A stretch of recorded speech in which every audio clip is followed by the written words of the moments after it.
The Haripmo Yekimbole Road connects the people of the district and will untap the economic opportunities for the district with the upcoming Sipik Plain Special Economic Zone specifically for rice production and chicken farming.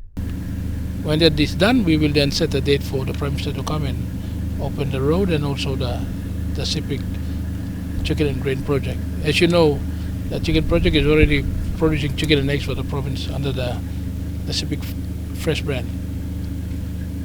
And so we just all can't wait for the road to be completed. I'm sure the farmers and villages and everyone is excited.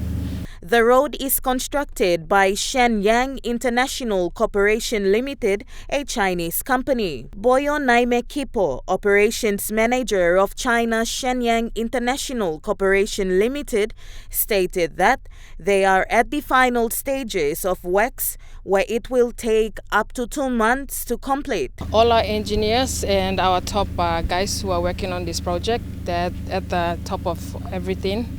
Basically, understandings with our locals around here, but everything comes to a way of understanding each other and sitting together and agreeing to one point, and work has to continue. A number of downstream processing projects are in place in Yangoru Saussia district, with the production of rice and sugarcane, and the completion of the road will allow accomplishments of the projects. Grace Papiali, National EMTV News, Wewak.